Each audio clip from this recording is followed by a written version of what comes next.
Yo, what's going on, guys? We're back at it again with another podcast, and today we're going to be joined by one of the biggest, and if not the biggest, VP Plus member in the land. We have Suleman on the screen right now. He's generated an insane amount of money. You've even made your yearly salary in a month, right?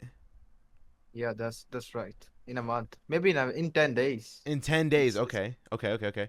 So, talk to me a little bit about that. What was the when you saw the number hit like your bank account? What was your feeling?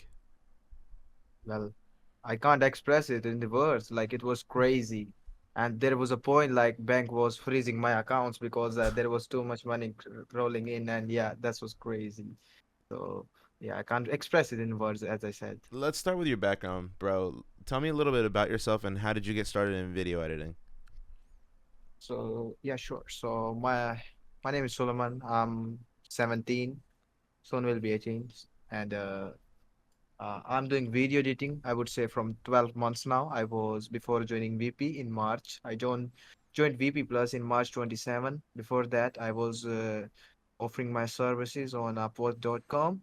And when they find out about me that I'm under 18, they banned my account. And yeah, somehow I saw Jack video. He was telling about VP Plus and telling about the cool stuff, how you can improve your video editing, outreach masterclass, and Blue Path. And I was amazed. And the fun part was I didn't even have the money at that time to join VP Plus, so I borrowed it from someone to join VP. So yeah, and in my first month, I made like a return, 10x return in first 10x month. return. Yeah, and not to mention from hiring tab in VP, like you have like opportunities there. You can apply for jobs for big agencies who are looking for editors. So yeah, it's crazy value there. Insane story. How many clients do you have at the moment? Right now, I'm working with 12 clients. 12. Um, Yep. I'm not at that moment. I'm not working alone. I have like three homies with me. They help me to do stuff. So yeah, 12 clients. So, what does a typical day look like for you? For me, I have to wake up, go to college since my parents advised me to. I have to spend 4 hours there. I come back, hit gym, and then boom, all the way working, work. You're a grinder, bro.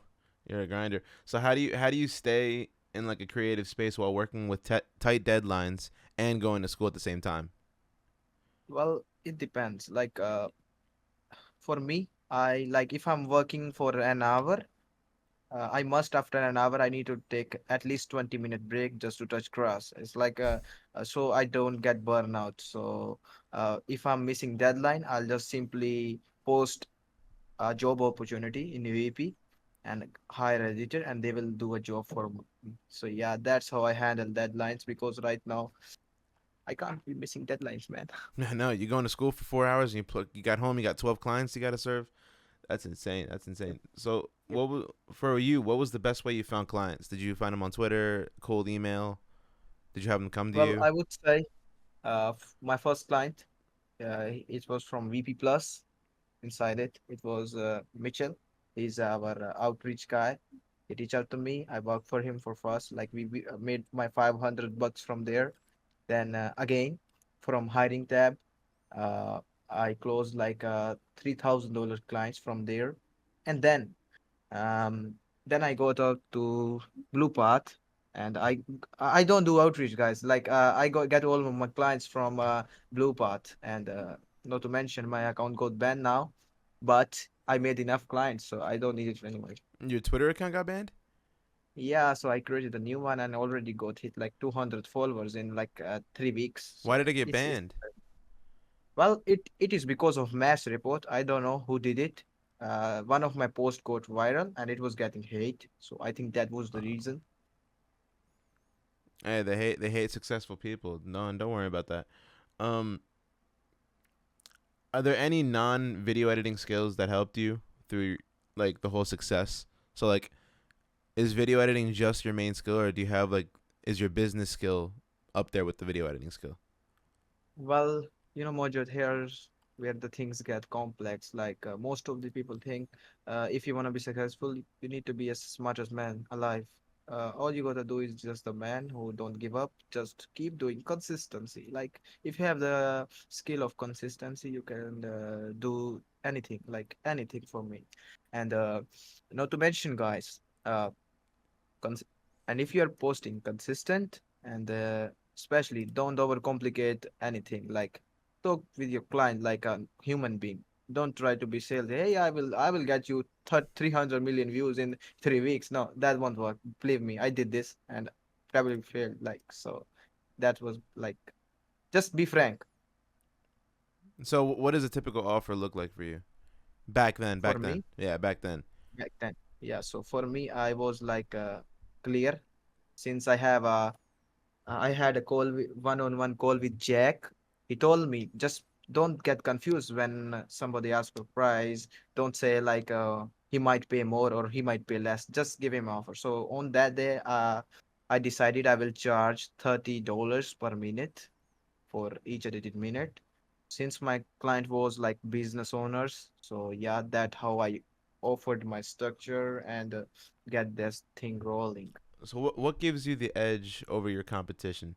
So I think basically what I'm trying to say is how do you compete in this whole swimming pool of video editors? Well, it's simple. Just spend more time on research.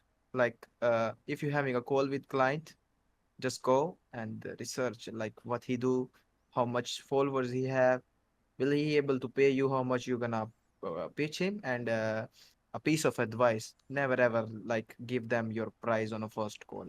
Your main focus would be like go on a call and give them insane value, like give them, hey, I saw that you are already posting videos, but I think the scripting can be improved, and I think the way you record or the storytelling can be improved, and then you can just give them value. And for me, I get green signal when my clients say after the call, "Hey, it was good talking to you. I think we need another session." So yeah, that's basically how I went. Like if he really Yeah. interested in my offers or not. And what do you think of the people that start their offer with, "Hey, your videos aren't that good. Let me make them better." Now, don't say that. Like it's like telling them you are doing wrong and I'm doing right. Like try to put yourself into their position. Like let's say you have a guy who has 100,000 followers despite of having like 10 views on every video, and a video editor reach out to you and he has no social proof and he's saying like that your video suck.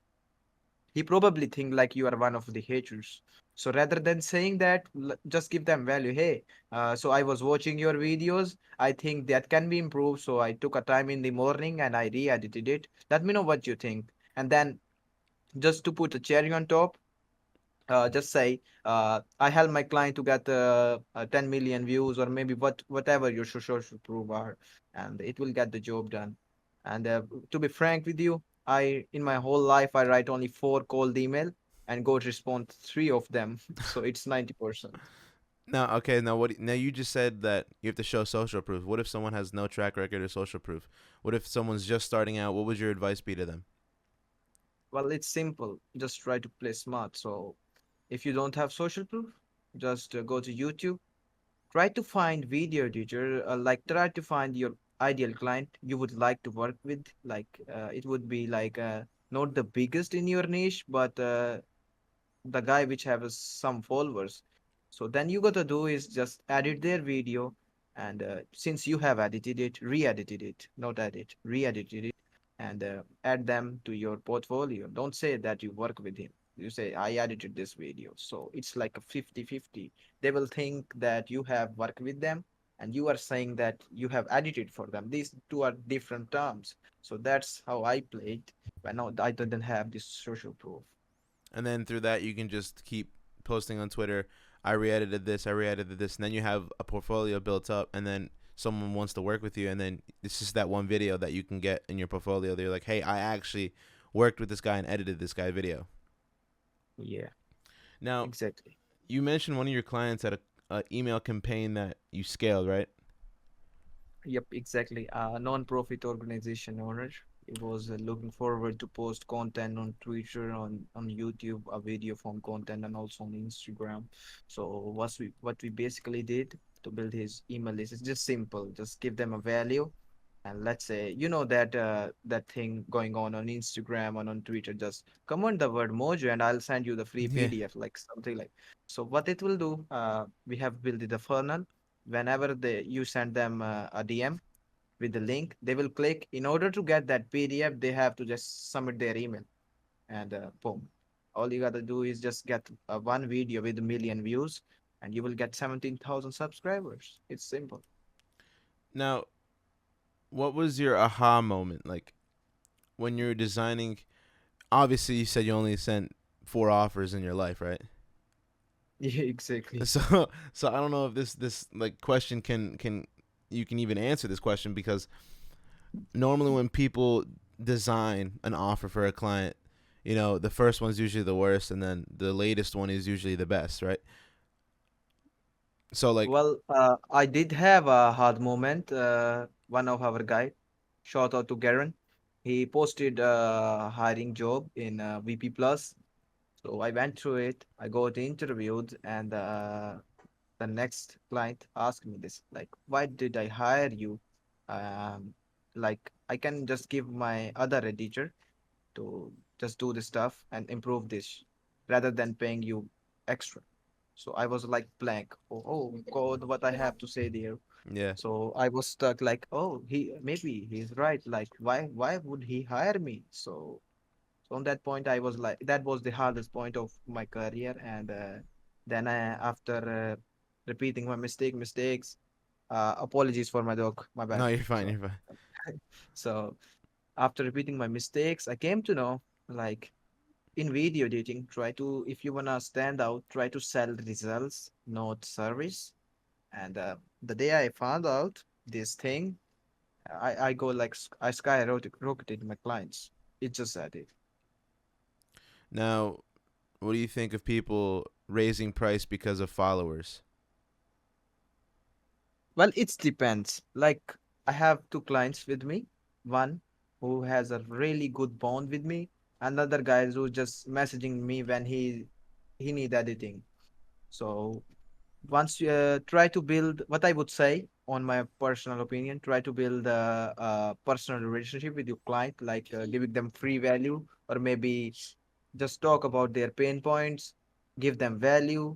Just just be the guy that they can't lose, and then you can charge whatever you want. That's the thing. And if you are just a video editor, you will be replaced by the day when there will be AI who will be doing the video editing. So yeah, if you don't want that, just start building your personal relationship with your client. Like, here in Pakistan, we had like a internet breakdown for 2 weeks, for 2 whole weeks.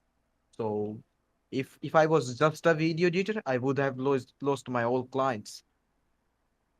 Do you think AI is going to replace us? Absolutely, it's gonna replace us. It's gonna replace the basic job, like clipping, like adding subtitles.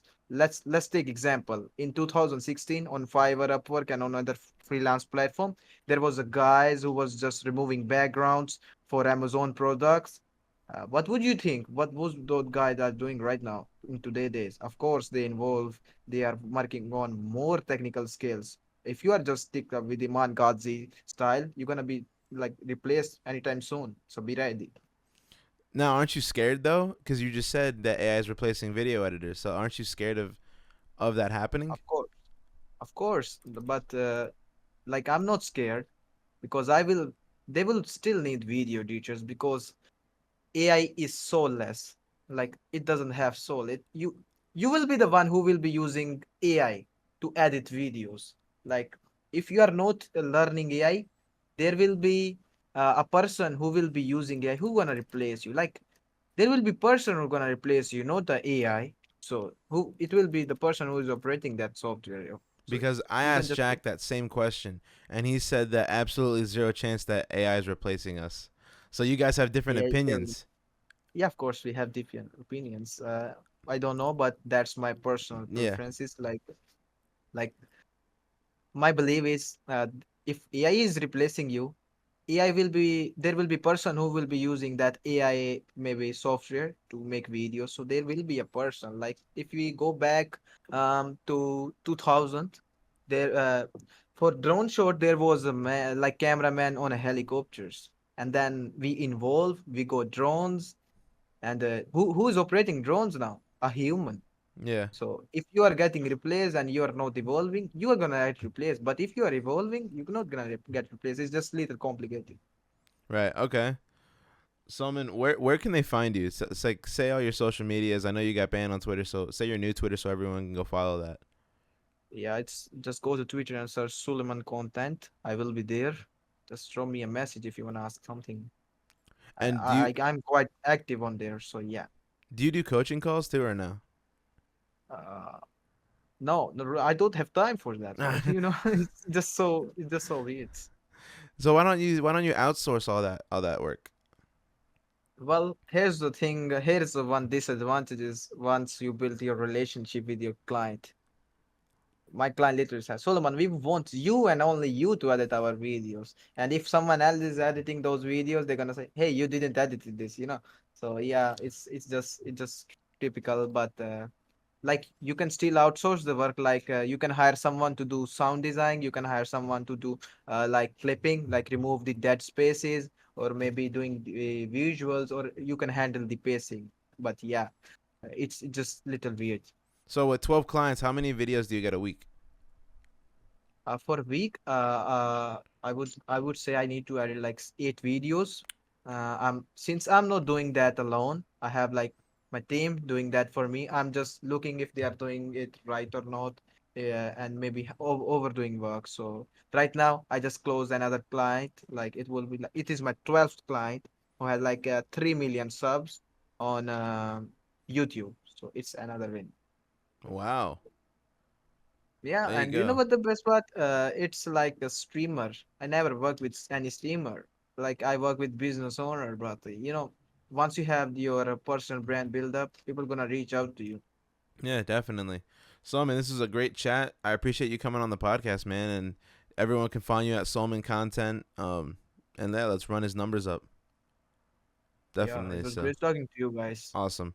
All right, guys. Make sure you like and subscribe. Make sure you hit both of us on the screen with a follow. Go ahead. You want to say something?